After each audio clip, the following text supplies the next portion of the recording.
आप देख रहे हैं भारत की बात खबर। अयोध्या से एस्मा लागू होने पर कांग्रेस ने जताई कड़ी आपत्ति। कहा ये दमनकारी नीति है, लोगों की आवाज दबाने की कोशिश है। आज कांग्रेस कार्यालय कमला नेहरू भवन में कांग्रेस के जिला सचिव पंकज सिंह ने मीडिया से बात करते हुए कहा कि एस्मा लागू करना ये लोकतंत्र का दमन है और हम इसकी कड़े शब्दों में निंदा करते हैं। उन्होंने कहा लोकतंत्र बहाल होना चाहिए, न कि उसका गला घूटना चाहिए। अगर किसी को कोई दिक्कत है तो वह अपनी आवाज अपने मुखिया से बताएगा, लेकिन जब उसकी आवाज दबाई जाएगी तो ये लोकतंत्र संविधान के लोकतंत्र के खिलाफ है।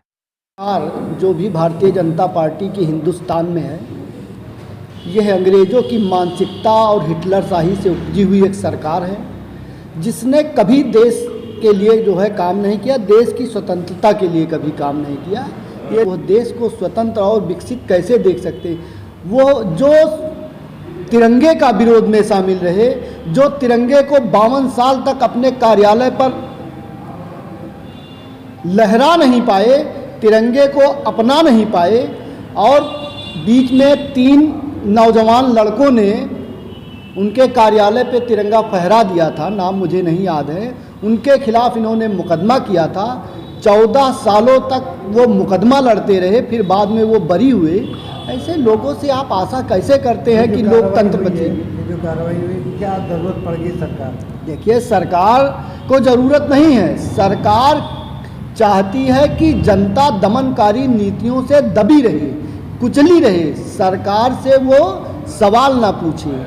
कभी आप SIR के नाम पर भरमाए रखते हैं, कभी आप आधार के नाम पे भरमाए रखते हैं, कभी आप किसान जो सहायता राशि प्रधानमंत्री जी के नाम से चल रही है उसके KYC के नाम पे भरमाए रहते हैं किसान को।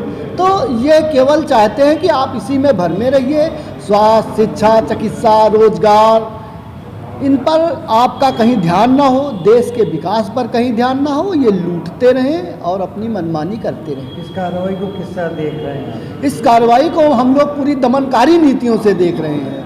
वो जनता की आवाज़ को, यूनियन की आवाज़ को, कर्मचारी संघ को दबाना चाहते हैं कि कोई उनके खिलाफ आवाज़ ना उठाए। ये तो लोकतंत्र का हनन है। बिल्कुल लोकतंत्र का हनन ही नहीं, लोकतंत्र का दमन है, लाठी डंडों से दमन है। ये सरकार की इच्छा है कि देश की जनता दबी कुचली रहे, सरकार से कोई सवाल ना पूछे। ये अंग्रेजों की मानसिकता की तरह सरकार चलाना चाहती है। क्या मांग है? हमारी मांग है सरकार से कि लोकतंत्र बहाल हो, लोगों को अपने बात रखने की जो स्वतंत्रता 1947 में हमें मिली थी वो रहनी चाहिए। एक बार पंडित नेहरू की कॉलर एक बुजुर्ग महिला ने सदन के सामने पकड़ ली। उन्होंने कहा मुझे इस आज़ादी से क्या मिला? पंडित नेहरू ने मुस्कुराते हुए जवाब दिया, माताजी, एक प्रधानमंत्री के कॉलर पकड़ने का अधिकार आपको भारतीय संविधान और इस स्वतंत्रता ने दिया। इस स्वतंत्रता को यह सरकार हनन करना चाहती है।